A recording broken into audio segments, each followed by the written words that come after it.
2020년 9월 6일 우리 주일 함께 예배를 또 이렇게 드리게 되네요. 하나님께서 우리나라를 또 세계를 짠하게 여겨주시고 우리들의 삶이 주님의 손 안에서 온전히 바로 세워지기를 원합니다. 오늘은 인도하시는 하나님, 이런 제목으로 말씀을 드리겠습니다. 인도하시는 하나님, 오늘 본문은 잠언 16장 9절 말씀입니다. 잠언 16장 9절, 사람이 마음으로 자기의 길을 계획할지라도 그의 걸음을 인도하시는 이는 여호와시니라. 지난주일 설교에서도 제가 그랬듯이 오늘도 시답자는 제 자신의 이야기로 비롯해서 말씀을 드리겠습니다. 제가 자랑할 것이 있겠습니까마는 양해해 주시기 바라고요. 그러나 끝까지 들어보시면 오늘의 설교 제목인 인도하시는 하나님을 공감하지 않을까 싶습니다. 제가 서울대 교수들 성경 공부 모임에 초청을 받아서 3주간 설교를 하러 간 적이 있습니다. 저는 웃으면서 저는 관악구 S대를 졸업했습니다 라고 소개를 했습니다. 숭실대학교가 지금은 동작구이지만 제가 학교 다닐 때는 동작구로 나뉘기 전이라서 관악구였습니다. 물론 숭실대학교라고 밝혔죠. 그리고 숭실대는 나에게는 최고의 서울대라고 말씀을 드렸었습니다. 그것은 막연한 저의 자부심이나 그런 위로가 아니었습니다. 막연하게 그런 희망사항이나 유머를 넘어서 저는 지금도 제가 다녔던 그 대학이 저의 서울대학교라고 생각하고 있습니다. 각자에게는 자기 인생에 큰 영향을 주는 최고의 대학인 서울대가 다 다를 수 있지 않겠습니까? 진짜로 고유명사인 그 서울대학교일 수도 있고, 누군가에게는 대학을 안 다녔더라도 공사판이나 또는 직장이 그 인생의 전환점을 마련해 준 최고의 배움터가 될 수도 있을 것입니다. 제가 그렇게 말하는 데는 저는 정말로 그 학교에 가서 제 인생이 바뀌었기 때문입니다. 지난주일 설교에서도 말씀을 드렸듯이 그 학교는 제가 가고 싶었던 학교는 아니었습니다. 재수를 하려다가 그래도 그런 학교에 합격이라도 했는데 그래도 안 가고 재수한다 이렇게 사람들이 물어볼 때 대답하면 자존심이 조금 덜 상할 것 같아서 시험을 봤을 뿐입니다. 그런데 등록 마감일인 전날 은행에 다니던 둘째 형님이었던 김재윤 집사님이 등록금 32만 원을 마련해 가지고 와서 부랴부랴 그날 밤 서울행 열차를 타서 등록을 하게 됐습니다. 당시는 은행 온라인으로 등록금 납부라든가 이런 게 안 되던 때여서 노량진의 어느 은행 지점에 가서 납부를 해야만 했던 그런 상황이어서 부득이 서울에 올라오게 됐죠. 그냥 재수하는 것보다는 거기라도 다니다가 다른 대학에 편입하는 것이 나을 것 같아서 1년 시간 벌 수도 있지 않을까 하는 생각도 있었습니다. 그러다 보니까 당연히 학교 입학에서도 별로 재미를 느끼지 못했습니다. 의욕이 없고 1학년 1학기를 보냈습니다. 그런데 성적표를 보고 충격을 받았습니다. 쌍권총을 찼습니다. F학점이 2개나 나온 것입니다. 제 일생에 이런 치욕을 당한 적이 없는데 말입니다. 그래서 부랴부랴 썸머라고 하는 여름 학기에 그 2과목 속말로 빵꾸를 때우고 겨우 학점을 맞춰놓은 다음에 다시 야, 인생이 좀 장난이 아니네. 내가 원하지 않은 학교라고 해도 이렇게 불성실하게 하면 되겠나 그런 생각에서 조금 정신을 차리려고 했던 기억이 납니다. 이야기를 좀 바꿔보겠습니다. 저는 노래를 영 못하는 편입니다. 아주 노래를 못 불러서 이제 음치기 때문에 그 전까지 친구들이나 어디 야외 놀러 다닌 적이 없습니다. 고등학교 때까지요. 흔히 그때 어디 야외 놀러 나가면 거기서 게임하다가 걸리면 별로 노래 부르는 게 당시 일상 그 순서였기 때문에 놀러 가지도 않았는데 게임 하지도 않았는데 걸리면 노래할 게 겁나서 아예 놀러 가지도 않을 정도로 내성적이고 노래에 대한 열등감이 많았습니다. 그래서 대학교 합격 통지를 받아놓고는 내가 앞으로 서울에 가서 생활을 할 텐데 이제 아무도 없는 서울 생활을 하면서 자꾸 이렇게 소극적으로 빠지면 되겠나. 그게 노래 때문이기 때문에 18번 노래를 하나 만들어야겠다. 그런 생각이 들었습니다. 물론 18번이라고 하는 용어는 별로 뭐 일제잔재적인 뭐 용어다 해서 좋지 않습니다만은 그냥 편의상 이렇게 이야기를 하겠습니다. 그래서 18번 노래를 하나 만들기 위해서 당시 유행가 했던 뭐 박상규의 조약돌이라든가 뭐 여러 가지 뭐 윤수일의 노래라든가 몇 개를 따라서 해봤는데 잘 안 됐습니다. 그러던 중에 마침 형이 그때 레코드판 사온 것에 흥부전이라고 하는 판소리 그 창극 판이 있었습니다. 그것을 들어보니까 되게 재미가 있었습니다. 이런 음악도 있구나 하는 것을 제가 그때 알았습니다.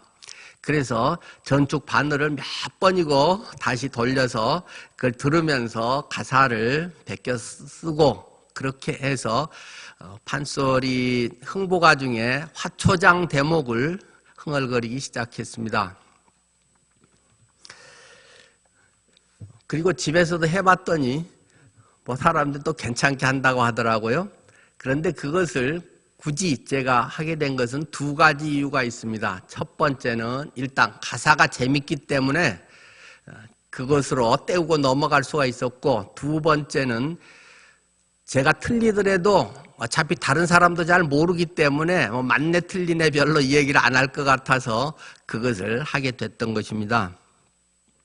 그래서 이제 서울로 제가 올라오게 됐고, 서울의 3월 달에 신입생 환영 등반 대회를 도봉산에서 했습니다. 그때 신입생 환영 등반 대회 때 꼭 빠지지 않는 게 장기자랑 있잖아요. 그래서 제가 그 장기자랑에 나가게 됐습니다.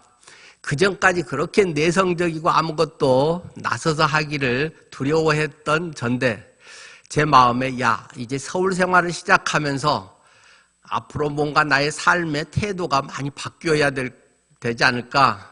그러면서 아무도 아는 사람 없기 때문에 당시에 또 우리 고등학교에서 그 학교에 간 사람은 제 혼자밖에 없었기 때문에 아주 그냥 얼굴에 철판을 깔고 앞으로 나갔습니다. 그런데 사람들이 장기자랑 시간에 서로 하겠다고 나온 사람이 얼마나 많은지 쭉 줄을 서서 기다려야 했습니다. 그때 얼마나 긴장이 되고 머리가 하얘지고 떨리는지, 그러나 도로 들어갈 수도 없고 그런 상황에서 흥부가 화초장 대목을 하게 됐습니다. 그런데 연습을 많이 했기 때문에 그냥 비몽사몽간에 처음부터 끝까지 다 하게 됐습니다. 화초장, 화초장, 화초장, 화초장, 화초장 하나를 얻었다. 뭐 이런 것을 78년 이때니까 아직은 전통문화 이런 것에 관심은 많이 생긴 때인데 실제 하는 사람은 별로 없었기 때문에 많이 주목을 받았고, 그날 저녁부터 제 기숙사, 제 방에 사람들이 막 찾아왔습니다. 야, 그거 어디서 배웠냐? 뭐 처음 들어봤다. 잘한다. 이런 소리를 들으니까 상당히 제 마음이 들뜨게 됐었죠. 그런 중에 조금 지나다가 제 마음에 돌팔이로 이런 식으로 해갖고 되겠나? 하려면 제대로 해야지. 그런 마음이 들게 됐습니다. 그래서 그 당시 이제 텔레비를 보면 당시에 제일 유명하고 잘 했던 분이 조상현 명창이었습니다. 우리나라 국악 프로의 대부분을 그분이 주도할 만큼 물론 창도 잘하고 인물도 괜찮고 그래서 조상현 명창을 제가 찾아가게 됐습니다. 당시 TBC 방송이 있었잖아요. 그때 고전 유머 극장이라고 하는 프로그램에 맨 앞에 이 조상현 명창이 나와서 그 해설을 도창으로 창으로 하는 그러한 프로그램이었는데, 그래서 제가 국악계 뭐 전혀 아는 사람은 아무도 없기 때문에 방송국에 전화를 했습니다. TBC 방송국에 저 고전 유머 극장 녹화 시간이 언제냐고 전화를 해서 제가 녹화장으로 찾아갔습니다.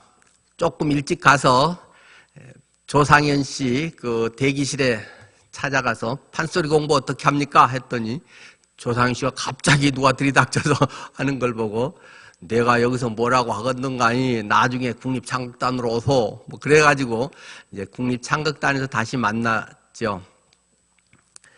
그러다가 조상현 명창이 나는 전국 공연이나 늘 돌아다니기 때문에 내가 차분히 뭐 누구 가르치고 그럴 상황은 아니네. 내가 지방에서 국악원 선생할 때 나를 수양 아들 삼아서 서울 데리고 와서 나를 이렇게 명창되게 키운 내 수양 어머니 인간문화재 박녹주 선생이 있는데 지금 그분이 우리나라 국악계 최고 어른이네. 판소리 보전의 이사장을 하고 있었고 내가 그분한테 데려다 줄 테니까 자네가 그분한테 배우소. 그래서 그날 창극단에서 만나서 바로 박녹주 선생님 댁으로 저를 데리고 가서 제자가 됐습니다. 참 엉뚱하게 그런 과정이 진행이 됐죠. 당시에 어떤 명창들이나 와서 좀 배우고 그랬지 저같이 완전히 생둥이들이 하는 오거나 가르치는 경우는 없었을 때입니다. 그런데 선생님이 그때 좀 몸이 안 좋으신 때고 그래서 제가 선생님 몸도 좀 살펴드리고 그러면서 또 대학생이라서 당시에 국악 판소리에 대한 이론이 굉장히 정립이 안 되고 미약한 때라서 대학생인 자네가 소리를 직접 해보면서 판소리의 이론을 좀 정립해주면 좋겠네. 뭐 조상의 명창이나 그런 이야기를 하시면서 저를 데려다 줬습니다. 그래서 졸지에 인간문화재 제자가 됐습니다. 그리고 그때 학교에 이제 축제 같은 게 있잖아요. 축제 때 제가 인간문화재 제자라는 것이 소문이 나가지고 대학교 축제 때 우리 학교 대표로 국악팀에서 제가 판소리를 하게 됐고 한번 학교 전체 축제에서 하니까 그 다음부터는 동아리 축제에서 계속 초청이 와서 동아리 축제 때 이곳저곳에 불려다니면서 판소리를 하게 됐습니다. 그러다가 2학년 때 박녹주 선생님이 타계를 하셨습니다. 그래서 그 후로 몇몇 분들 뭐 김소희 선생이나 박송희, 한농선, 함동정월 뭐 이런 분들에게 잠깐씩 또 배우긴 했지만 제가 주제 파악을 했습니다. 내 목소리로는 텔레비전 정도 나갈 정도는 열심히 하면 되겠지만 명창, 특출한 명창이 되기는 어렵겠다. 목소리도 그렇고 음악적 감각도 그렇고 역시 그 명창내 가문의 자녀로 태어난 사람들은 연습을 저같이 안 해도 좀 타고난 게 역시 예술은 틀리더라고요. 저는 거의 미쳤다 할 소리를 들을 정도로 연습을 많이 했었습니다. 그런데도 역시 그런 게 좀 느껴지더만요. 그러던 중에 3학년 1학기에 제가 과대표가 됐습니다. 기계공학과에서 과대표를 했는데 학생들이 뽑아준 건 아니고 과대표 선출하는 그때 과대표 선출한다고 했을 때 제가 얼른 손들고 내가 과대표 하겠습니다 해가지고 제가 그냥 나서버리니까 딴 사람이 뭐 경쟁자가 나설 수도 없고 그래서 과대표를 그냥 하게 된 겁니다. 그때가 1980년 5.18 광주 민주화 항쟁이 일어나기 직전에 그런 혼란기였습니다. 그래서 3학년이 이제 학교 전체가 제일 중심이지 않습니까? 그러니까 당과대 선거관리위원장도 되고, 당과대 대의원 의장도 하고, 총학생회 대의원 부의장도 하고, 그런 것들을 같이 하게 됐죠. 한번 어떤 그룹 안에 들어가니까 그 안에서 뽑고, 그 안에서 무슨 이렇게 그 연결들이 되기 때문에 거기서 열심히 하면 어느 정도까지 올라가는 것은 그렇게 어려운 것 같지가 않습니다. 아마 정치권도 마찬가지겠죠. 줄 잘 서면 뭐 국회의원 정도는 할 수도 있지 않겠어요? 지난 시간에도 제가 말씀을 드렸습니다마는 80년 제가 대학교 3학년 때 8월에 구원의 확신을 갖고 구원의 기쁨, 감격 속에 살게 됐습니다. 그래서 그때 내가 이제 예수 믿은 사람이 흥분놀부만 찾으면 되겠나 그런 생각이 들어서 복음을 창으로 좀 만들어 봐야겠다 해서 구원가를 만들게 됐습니다. 인생의 죄, 그리고 허무함, 심판, 십자가, 부활 이런 것을 안일이와 창으로 엮어서 한 15분짜리 정도 구원가를 한 2주간 정도에 걸쳐서 혼자 쓰고 붙이고 하면서 고치고 뭐 이 정도 해서 만들었던 것 같습니다. 그때가 22살 때네요. 그리고 그때 또 교회 안에서의 그 성극을 자주 하잖아요. 해마다 한두 번씩 하는데, 야, 내 이 구원의 감격과 기쁨 이것을 연극으로도 하고 싶다. 그래서 그때 연극 대본을 써서 카타곰의 순교자라고 하는 그 연극 대본을 써서 교회에서 공연을 했습니다. 교회에서 굉장히 인기가 좋아서 반응이 좋아서 뭐 재공연까지 했던 기억이 납니다.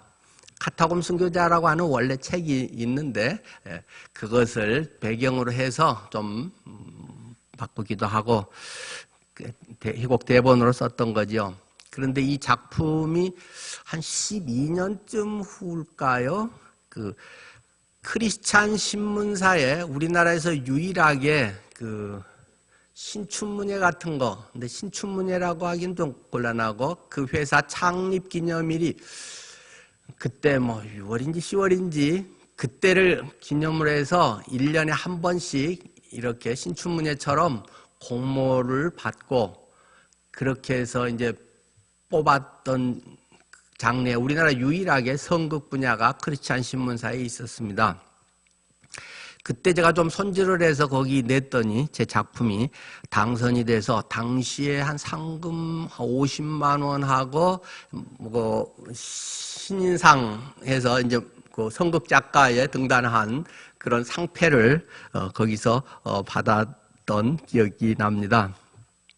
그때 심사위원이 극작가였던 이반 교수가 심사를 했었고 생각지 않은 그런 것으로 먼저 이제 선극 작가로 데뷔를 했고 그 다음 좀 있다가 이제 시인으로 또 다른 데서 뭐 등단을 하게 됐습니다. 하여튼 대학교 3학년 때 주님에 대한 감격, 참 성령의 인도하심, 또 성령에 충만한 상태였다라고도 말할 수 있겠죠. 그런 상태가 되니까 공부도 잘하게 돼요.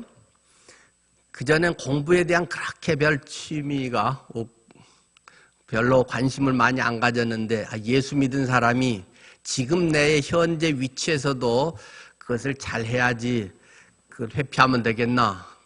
그러고 열심히 했더니 그때는 또 성적 장학생으로 뽑혀서 등록금을 또 면제받게 됐던 적도 있습니다. 하여튼 이렇게 판소리를 통해서 주님께서 인도하신 부분들을 많이 느꼈고 대학을 졸업한 후에 저는 군대 생활을 했습니다. 그때 이제 군대 가서 군대 가면 흔히 있는 장기자랑 같은 거 있지 않습니까? 장기자랑에서 뭐 제가 할 수 있는 게 뭐가 있겠어요? 판소리밖에 없기 때문에 판소리를 했는데 역시 거기에서도 인기가 좋았습니다. 그랬더니 제가 근무했던 그 당시는 조치원의 육군 항공학교 거기에는 이제 정비대대가 있고 본부 근무대가 있어서 이 두 대대장이 교장에게 잘 보이기 위해서 이런 대회, 체육대회하고 이런 뭐 웅변대회 이런 것이 있으면 아주 경쟁적으로 시합을 했습니다. 그래서 대대장이 저에게 야, 너 장기자랑 때 보니까 목소리 크던데 너 웅변대에 나가. 그렇게 명령을 했습니다. 전 평생 웅변이라고 하는 건 해본 적이 없는 몇 번 전에 방공 웅변대회 들어본 적은 있지만 해본 적이 없는데 군대에서 뭐 됩니다 안 됩니다가 있겠어요? 그러면서 마침 그 전까지 웅변대회에서 항상 1등을 했던 우리 정비대대에 한 제대를 한 10일쯤 놔둔 고참이 있었습니다. 그래서 제대 앞두기 때문에 그 고참은 못 나가고 그 고참한테 야, 제 웅변 연습시켜. 그렇게 해서 한 일주일 정도 코치를 받아서 웅변대회 나갔습니다. 이제 제가 써서 의식개혁에 대한 그런 웅변대회였는데 최우수상을 받았습니다. 그 후로 제대할 때까지 웅변대회 때마다 단골로 나가서 항상 상을 탔습니다. 제가 이런 말씀을 드리는 것은 사람들 앞에 나서는 것, 앞에서 뭘 하는 것 자체를 아예 두려워하고 멀었던 전데 하나님께서 판소리라고 하는 엉뚱한 것을 통해서 하나님께서 나를 훈련시키시고 그렇게 할 수 있도록 한 걸음 한 걸음 인도하셨다라는 것을 깨닫게 되는 것입니다. 리더십 훈련이라고까지는 좀 거창하지만 어쨌든 앞에서 조금 그래도 덜 떨리고 그래도 조금이나마 할 수 있는 길을 주님께서 마련해 주신 것으로 여겨집니다. 또 돌아보면 또 한편으로는 하나님께서 신앙적인 부분으로도 인도해 주셨습니다. 제가 지난주 설교 때도 제가 2학년 때인 1979년 그때 12.6 사태 동안에 송광사에 가서 반죽 노릇을 했었다는 말씀을 드렸습니다. 그런데 그 해에 동시에 또 기독교에 대한 성경에 대한 새로운 관심을 갖게 되는 한 가지 일이 생겼습니다. 그것은 제가 다닌 학교가 미션 스쿨이었기 때문에 미션 스쿨 저희 학교에서는 그 기독교에 대한 과목이 졸업할 때까지 3과목을 교양 필수로 들어야만 했습니다. 그래서 내키지 않았지만 당시에 성서개론이라고 하는 과목을 신청을 할 수밖에 없었고 12.6 사태 수업을 많이 못했기 때문에 리포트 비중이 점수 비중이 커서 리포트를 잘 써야 하는 상황이었습니다. 그때 성서개론에서 그 리포트를 쓰면서 제가 많이 느끼게 된 것은 성경 사본에 대한 부분이었습니다. 성경이 그냥 하늘에서 뚝 떨어진 지금 우리 이런 책만이 아니라 그 원본이 베끼고 쭉 해서 지금 우리 손에 오기까지 어떻게 그런 과정이 됐는가 사본을 보면서 상당히 좀 실제적인 감이 느껴졌습니다. 그리고 또 하나는 예언서에 대한 그 부분들을 보면서 야 어떻게 하면 이런 예언들이 정확하게 맞을 수가 있을까? 우리나라에도 뭐 정감록이라든가 그런 다른 예언서들도 물론 많이 있지만 그러나 틀린 것도 많잖아요. 또 막연하게 포괄적으로 은유적으로 써서 두리뭉실한 것도 많고요. 그런데 성경에 많은 역사가 지나고 나서 되짚어보면 정말 놀랍게 그대로 이루어진 것들을 성경의 예언서들을 통해서 보면서 야 성경이 그 전에 제가 공부했던 논어라든가 뭐 이런 경전 이런 것과는 상당한 차이가 있다라는 것을 그때 좀 느끼게 됐습니다. 그래서 3학년 때 아까 말씀드렸던 여러 가지 그 80년 3월에 많이 일이 있었습니다마는 신앙적으로는 그때 같이 살던 형님이 우리 교회에 다시 한번 나가보자 이런 제안을 해서 그 동네에 있던 자그마한 지하실 교회에 출석을 하게 됐습니다. 그리고 나가서 성경에 대한 내용이나 가르침은 어려서 많이 해서 잘 알겠는데 믿어지지는 않았습니다. 그렇게 많은 고민을 하고 믿어보려고도 애쓰고 또 다시 여러 가지로 검증도 해보고 하다가 80년 8월에 예수님이 나 때문에 십자가에서 돌아가셨구나. 예수님으로 인해서 내 모든 죄가 다 해결됐구나. 그분이 나의 주인이고 나의 삶을 인도하시구나 하는 것들을 제가 그때 비로소 제대로 믿어졌습니다. 그 순간에부터 제 인생이 완전히 달라졌다. 그런 표현을 지난 설교 때도 말씀을 드렸었죠. 아까 그래서 구원가도 만들고 뭐 카타콤 순교자 선곡도 쓰고 바로 그것이 그 몇 달 안에 다 된 일들입니다. 그리고 또 말씀드렸듯이 제대한 후에 어떻게 사는 것이 가장 나다운 삶일까? 내가 어떻게 살아야 하나님이 그 원하시는 그런 삶이 되는 걸까? 그런 고민 끝에 목회자의 소명을 깨닫고 하나님의 준비하심, 인도하심이 이런 건가 하면서 비로소 제가 결단하고 목회자로서의 또 신학생으로서의 첫 발을 내딛게 됐습니다.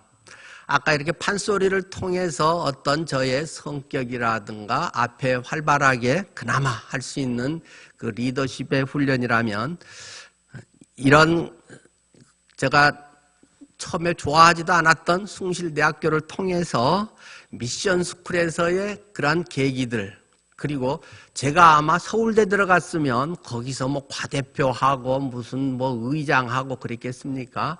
그 쟁쟁한 사람들 속에서 겨우 졸업이나 뭐 해서 어떻게 마무리했을 가능성도 많은데 조금 이런 말 하면 그렇지만 조금 해볼 만한 비슷한 또래들 속이었기 때문에 제가 그렇게 할 수 있는 조금 앞에서 할 수 있는 훈련의 기회를 하나님께서 주신 것이라고 느껴집니다.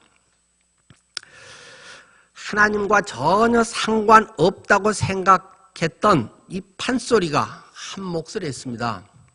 오히려 그때는 하나님에서 멀어지고 불교에 가까웠고 조상의 명창이나 제 선생님 박록주 인간문화재 그분이나 다 불교의 아주 골수인 분들인데 아마 그때 제가 신앙생활 교회에서 잘했으면 그분들하고 같이 못 지냈겠죠.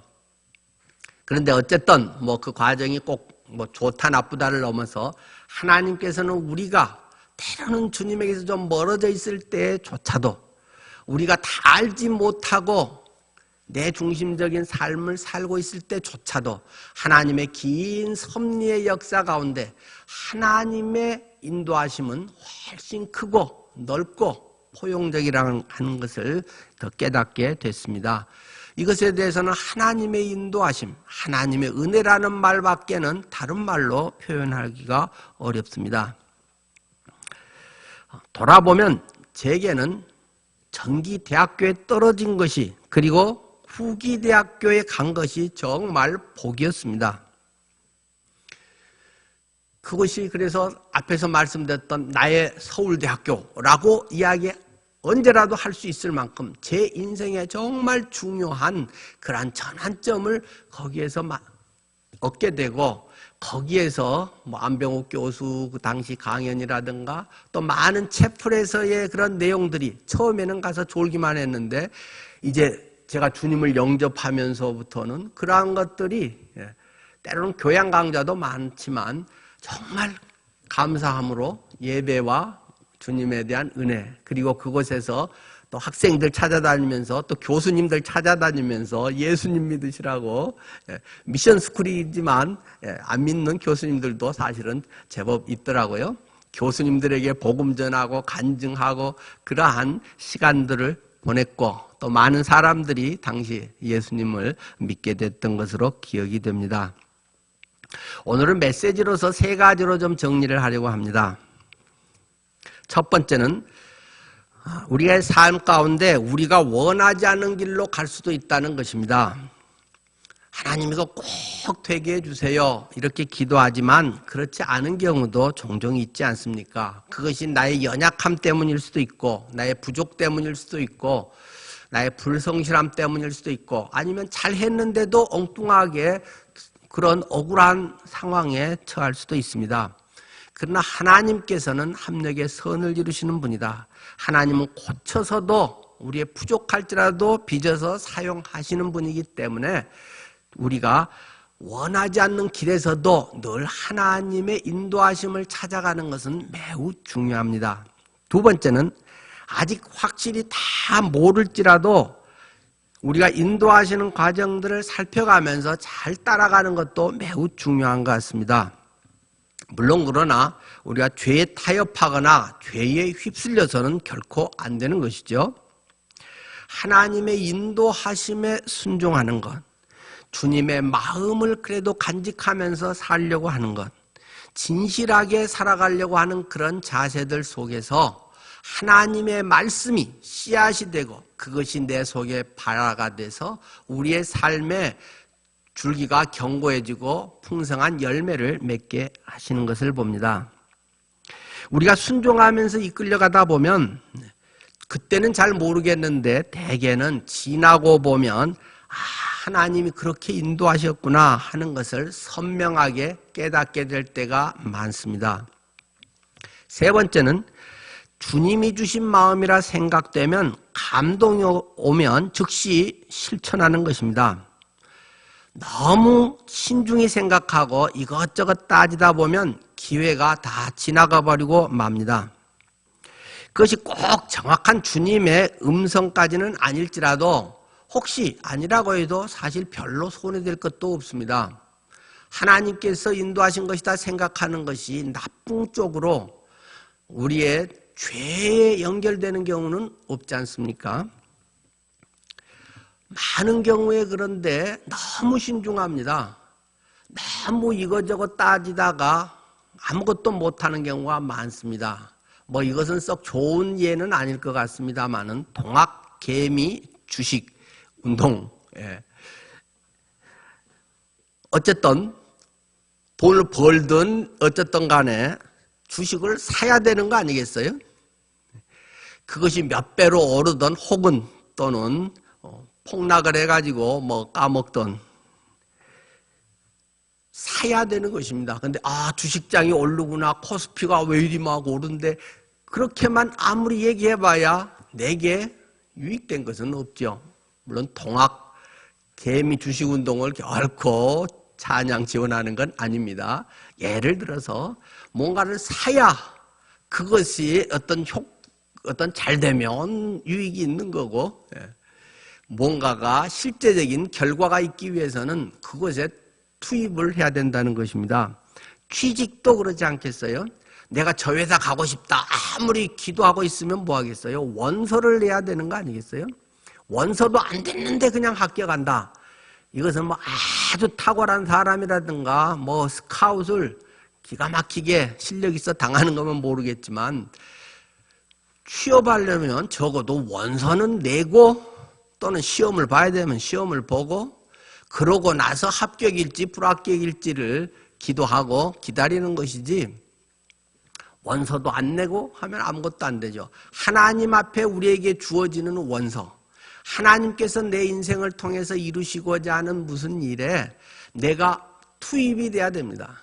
그곳에 내 인생을 내던져야 됩니다. 하나님의 인도하심은 그저 곁다리로 또는 양다리로 어떻게 좀 해서는 별로 경험하기가 어렵습니다. 하나님께서 나를 어떤 인도하신다, 누구에게 어떻게 해주기를 원한다. 그것은 우리가 당시 다 이해되지 않아도 일단 해보면 나중에 그래서 하나님이 우리에게 그렇게 하셨구나, 내게 그런 마음을 주셨구나 하는 것을 경험하게 됩니다. 하나님을 경험하는 삶을 살게 되는 것이죠. 우리에게 많이 필요한 것이 주님의 주신 마음, 그런 감동에는 내가 손해를 각오하고 또는 거룩한 낭비를 하면서까지 그것에 기꺼이 나의 돈을 바치고 시간을 바치고 거기에 올라타서 하나님의 섭리의 열차 안에서 내 인생을 살아갈 때 내 힘이 아닌 주님의 힘으로 나의 목표가 아닌 하나님의 생각지도 못한 놀라운 목표로 그래서 내 인생이 정말로 하나님께서 나를 인도하셨네요. 하나님의 이것은 너무 놀랍습니다 하는 것을 고백하고, 하나님을 사랑하는 자, 곧 그 뜻대로 부르심을 입은 자들에게는 모든 것이 합력하여 선을 이루신다는 그 말씀을 나의 간증으로 고백하게 되는 줄 믿습니다. 여러분들의 삶에 지금 고난과 어려움이 있다 할지라도 오히려 그것이 하나님의 더 놀라운 섭리의 인도하심에 지금 함께하고 있다는 사실을 기억하면서 이 믿음으로 예수 그리스도와 온전히 하나 된 그런 삶을 살아가시기를 축원합니다. 기도하겠습니다. 하나님, 저희의 생각은 참 경직되고 네모난 그런 모습일 때가 많습니다. 나의 경험의 울타리를 벗어나지 못하고 내가 아는 지식의 한계를 뛰어넘지 못하는 그러한 우물 안의 개구리 같은 모습이 저희의 모습일 때가 많음을 봅니다. 하나님이여, 하나님의 큰 우주를 보고 하나님의 대양을 향해 나아갈 수 있는 저희의 삶이 되기를 원합니다. 저희의 가진 것이 청지기임을 기억하며 온전히 주님의 인도하심에 드려질 수 있는 우리의 삶이 되길 원합니다. 이제는 우리 주 예수 그리스도의 크신 은혜와 하나님의 한없으신 사랑하심과 성령의 역사하심이 주님을 향해서 한 걸음 한 걸음 믿음으로 나아가는 모든 주의 자녀들 위해 함께 하시기를 축원하옵나이다. 아멘.